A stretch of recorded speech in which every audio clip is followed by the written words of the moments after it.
Hey guys, this is Hell Hades. This is going to be another Raid Shadow Legends video. So guys, it's just been released on the official Plarium forums that patch 2.21 is coming out and there's a bunch of new champions. We're going to go over those in this video now.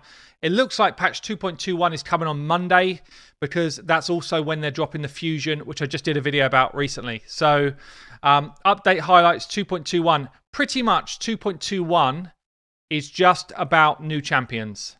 So it looks like, I don't know if this is, if there's still going to be a 2.3 in October. We think there is because they did say that the new Faction War Legendary is coming in 2.3 and that's the next main patch. This looks like a half patch with a fusion and new champions and almost just about that's it.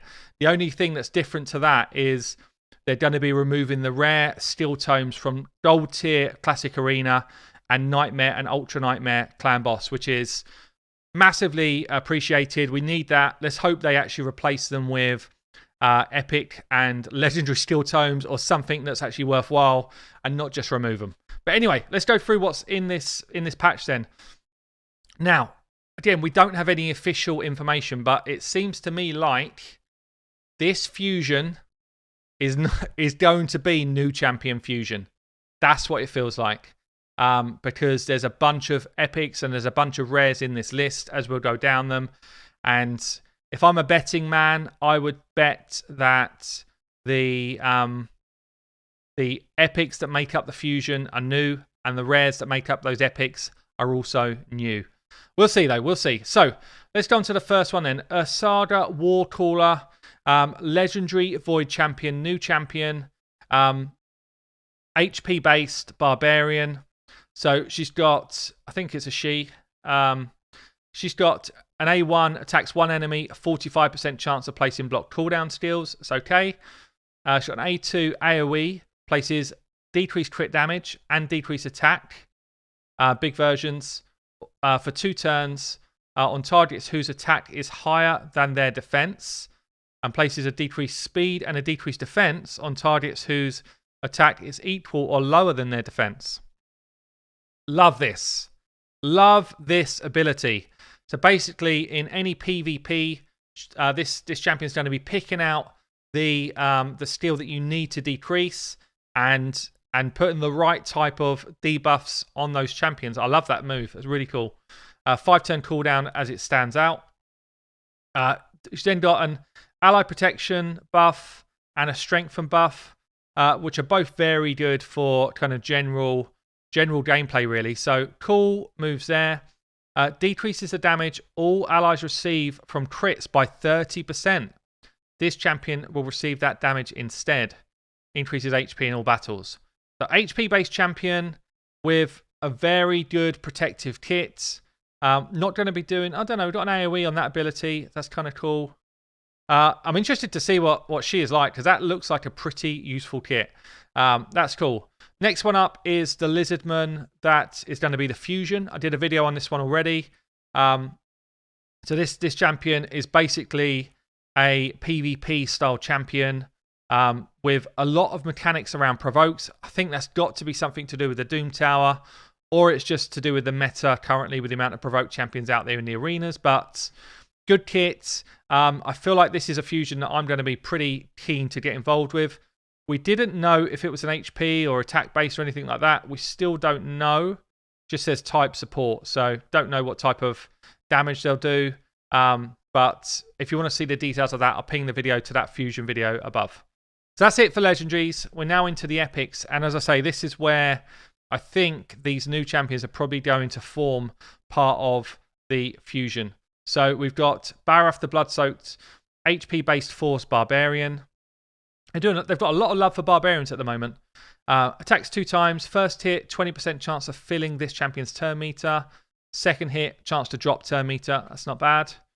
Double hit on his A2. First hit places a shield equal to 25% of the damage inflicted on all allies for 2 turns.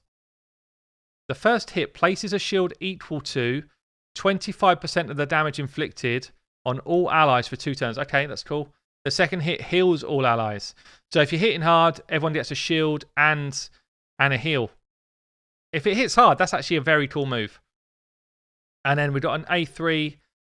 Basic is attack 2 times. The first hit, 75% chance, probably will be booked to 100 of decreasing attack for 2 turns.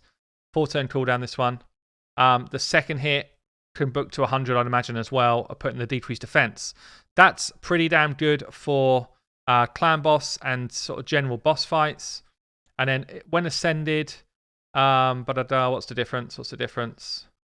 Also got a chance of removing any increased attack and any increased defense buffs from the target. I like that. It's a nice move. Pretty good kit. It's all kind of based on single target stuff, which is not ideal. But all in all, pretty good kit. Fane. So this is the mouse. Skinwalker champion. Attack based. Attack 2 times. Each hit, 35% chance of stealing some turn meter. Pretty low amount of turn meter to steal though, compared to like other people that do this type of move. A2, attack 1 enemy, 75% chance of placing 2 poisons. If you ascend it up, it places 2 poisons and a decreased attack. It's okay. And then we've got a triple hitter on our A3. First hit, 75% chance of placing decreased defense. Second hit, there's a lot of first hit then second hit stuff going on with this stuff. Weaken. The third hit heals his champion by a percentage of their max HP.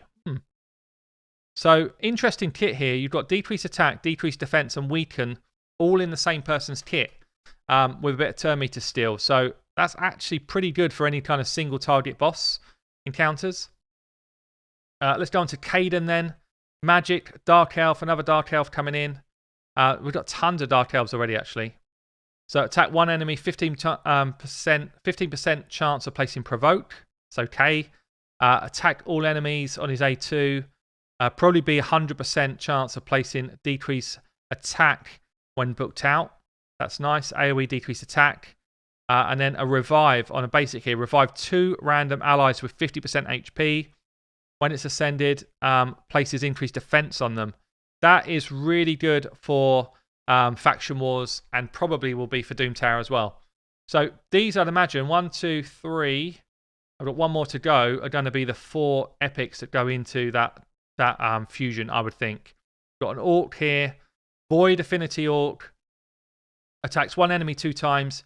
Each hit, 30% chance of increasing the cooldown of one of the target's steals by 1 turn. That's cool.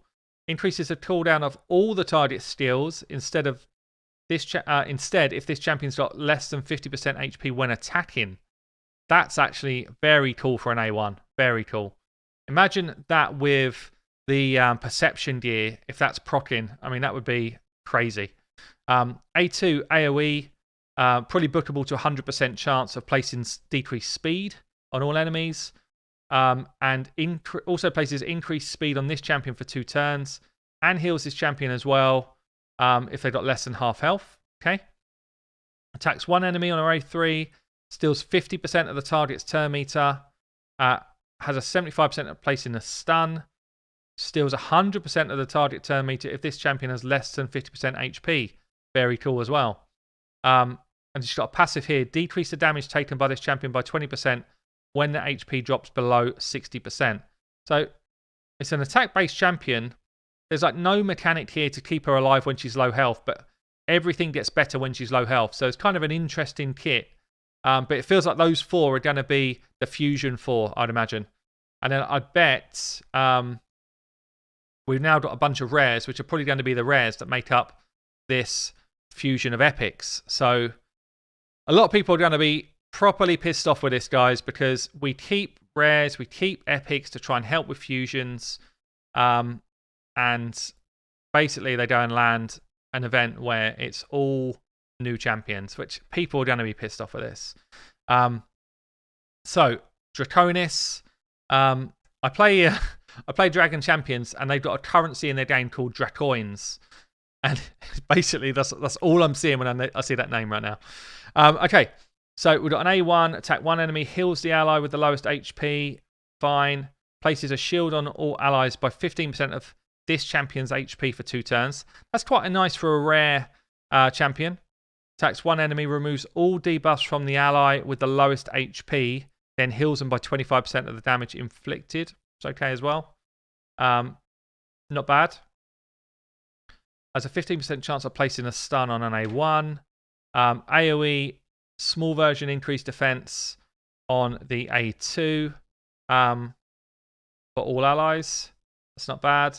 And then a chance to place provoke. So that's probably, maybe if I just call out the ones which actually look pretty cool here, because most of these are going to be average to bad. We've got a weak source, decrease attack, and decrease speed for targets under a poison. We do have an A1 with a chance to place poison, which is always going to be good for rares for things like Clan Boss. And a turn meter fill on an A3. It's not bad. We've got a Bannerlord here on a force affinity. Crit damage, crit damage. It's unlikely to be that useful for us. Sacred Order, double hitter on the A1. Removes one random debuff from this champion, then attacks one enemy. That's quite a nice ability there. We've got an increased speed on all allies for 2 turns if he kills someone. It's a small version. Again, it's not going to be anything too special for us. We've got another rare champion. Each hit, 10% chance of placing fear. It's okay. Probably book up for a bit more. We've got an AoE heal reduction and another heal reduction here. Unlikely to be that useful. Heal reduction generally is not that important in the game other than on Fire Knights right now. Who knows in the future, maybe it will be, but really right now it's not that good. Double hitter here, ignore shields. AoE, an extra 10% crit damage for every debuff on this champion. It's okay. Too situational really, and that's not good. So Purgator, not really that good. Bloat Wraith. Undead. Attack one enemy, 15% chance of placing a stun. It's okay. AoE, 85% chance of placing a 30% decreased defense. So it's the weak source decreased defense, but an AoE decreased defense is actually quite cool. Also, 25% chance of placing a fear for 1 turn on enemies under decreased defense. That is a really good ability, actually. That's a really good ability for that Void Rare. Heals this champion for 15% of their max HP. It's on a passive every time this champion or an ally kills an enemy. That's cool as well. This feels like the best rare out of the lot, Drowned Bloat Wraith so far. So we've got Solaris, Sacred Order, chance to remove a random buff, places a shield on this champion, and chance to stun. It's nothing really, nothing rare. Wyvern Bane, looks pretty cool. Orc Affinity, Spirit, attack based, chance to put decreased speed on, chance to decrease target's turn meter, and an HP burn. 75% chance of placing an HP burn. This is actually quite a good Fire Knight and quite a good Spider rare. So decreased speed, decreased turn meter on a 4-turn cooldown, and HP burn. All fairly good for Spider. Wagon Bane. So we've got an Oghren tribe here, support champion. Decreased accuracy, continuous heal. What's this here? Attack one enemy, chance of putting out the big decreased defense and decreasing turn meter. It's an okay Oghren tribe, not bad. Ripper Fist, another Void here. Orc, looks pretty cool. 2 hitter, each hit 30% chance of placing decreased attack. The small version though. We've got an A2, 3 hitter, each hit chance to put heal reduction on. This is good for Fire Knights. And then we've got the A3 Ascended, places 25% increased attack buff on himself, decreases the cooldown of Rip to Shreds every time this champion's HP drops below 50%. So, okay for Fire Knights, I'd say. Delore, Lordkeeper, Force, Dwarf. We do need more dwarves. Block cooldown steals on an A1. A stun on an A2. Continuous heal and block debuffs for all allies on an A3. It's just not that strong. Dune Strider, Barbarian. What we got here? Weak source, decreased defense. Just really not worthwhile. 3 hit at random A2. Each crit decreases the target's turn meter by 10%. That's okay. We'll only decrease the turn meter once per target. So it's 3 hits at random. It's actually not as good as I thought then. AoE, attack all enemies, then attack the enemy with the lowest HP. That's kind of cool for an A3. And then heal reduction as well. Okay, I mean, these rares, there's really not many rares here that, you know, when like Frozen Banshee came out, it was like, yes, this is a good rare. I'm not feeling that right now on these guys. Attack one enemy, decreases damage. Yeah, nothing much with that one. Dildo. Attack one enemy, 40% chance of placing a decreased speed. It's the weak version. This is another Void. AoE, each hit, so 2 times he's hitting. Each hit's got a chance of putting decreased accuracy out there. It's just not that strong. And then an A3 triple hitter with the big version decreased defense. There's a lot of debuffs going on here, which I like. You've got multi-hits as well. So he might be pretty useful, Dildo. And that is it. And that is it. So it looks like pretty much all of these champions are going to be accessible through the fusion. Old champions are not going to be part of this fusion. I'm almost certain of it. You've got a chance to get yourself some epics and this legendary. And then there's one more legendary that's coming into the mix. Ursaga Warcaller, who actually looks pretty damn cool.